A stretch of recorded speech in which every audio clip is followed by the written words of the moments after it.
you so much again for joining me on this channel. As always, I'm very grateful for all your previous views, likes, subscriptions and shares. It is Pride Month, and as has become something of a tradition, this is the 5th video that I've done. We'll be looking at some religious pioneers from the Pride community who have helped to shape their various faith traditions. Our first religion is Buddhism. This is Tenzin Moriko. Tenzin was born in India but is ethnically of Tibetan heritage, and when she was about 9 years old she was sent to a monastery in India to train for life as a Buddhist monk. She had been born as a boy, but as she says herself, I've always felt like a girl. When Tenzin was training to be a monk at the monastery, other monks would use the phrase Annie, which is a Tibetan word for a nun, as they sort of teased and mocked her.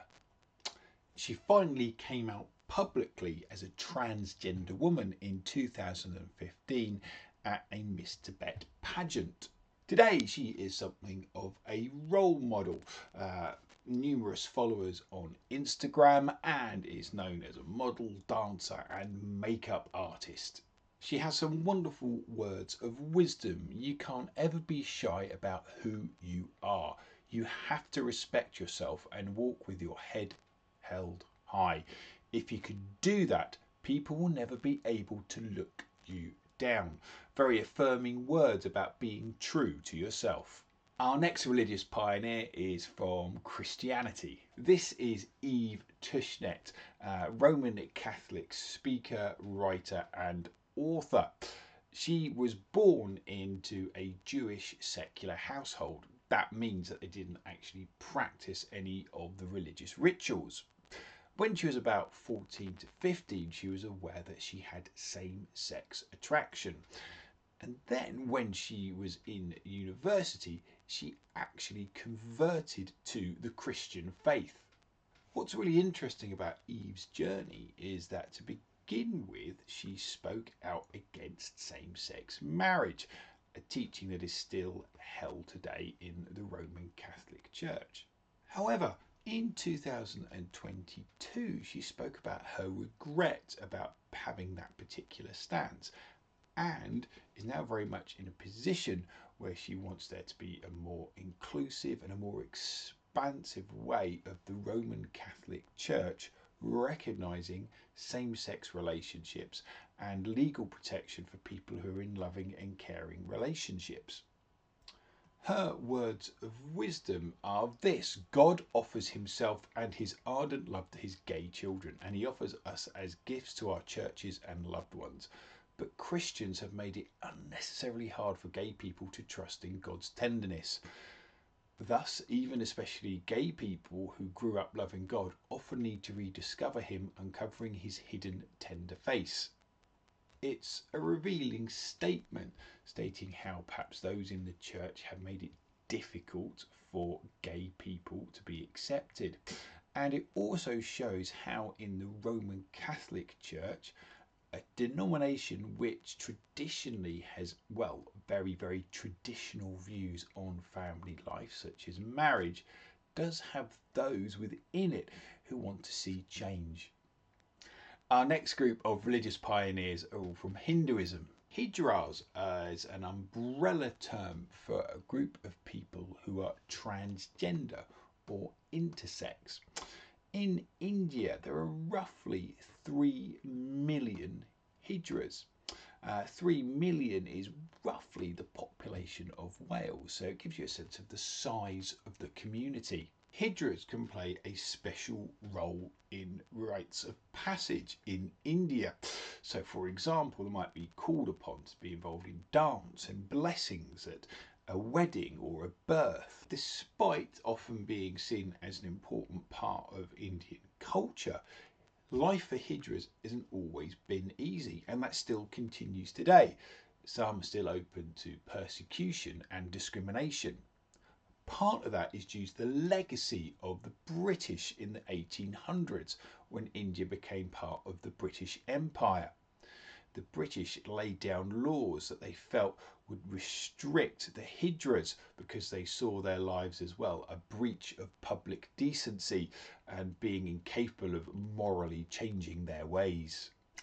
In the words of one hijra, Lakshmi Narayan, who I've mentioned on this channel before, I was a normal child, but it's the world that made me feel different. And I think it's a very powerful reminder that we are who we are. We cannot control how we are born, and actually it's the world that can make us feel different and ostracized. Our next religious pioneer comes from the Islamic faith. This is Blair Imani. Imani converted to Islam from Christianity in 2015. She's a writer, speaker, social justice warrior, and she covers all sorts of areas in her work, from history to religion, gender and sexuality. After converting to Islam, she changed her surname to Imani, which means my faith. She came out as bisexual in 2017 on an American chat show. She received a huge amount of support, she says, quote, from queer Muslims and young people all over the world, helping to enhance her status as a role model. It has come at a cost though. She has received death threats. Her words of wisdom are very pertinent. While it's okay for people to have differing political beliefs, if an individual's beliefs are dehumanizing, you are allowed to reject those beliefs. You do not have to see the other side of an argument if the other side is rooted in denying other people's humanity and dignity and disrespecting others. I think these words have a great deal of weight to them. We often talk about listening to the other side of the argument, but she's absolutely right, Blair, to say that there's a limit. If that argument is abusive, if it's derogatory, if it's insulting, then that's not an argument. That's just abuse. And there needs to be a red line drawn there. Next up is our religious pioneer from the Jewish faith. This is Rabbi Stacey Offer. She was the first openly lesbian American rabbi. Like so many of our religious pioneers in the Pride community, it has not been easy for Rabbi Stacey. She was actually fired in 1987 from being a rabbi when she came out as a lesbian. She left, and with some of the congregation she actually set up a new congregation, and she stepped down from rabbinic duties in 2021. Her words of wisdom really struck me. I feel twice blessed. It has been a privilege to make a career of Torah, that is Jewish holy book, and to be personally sustained and anchored by Torah at the very same time.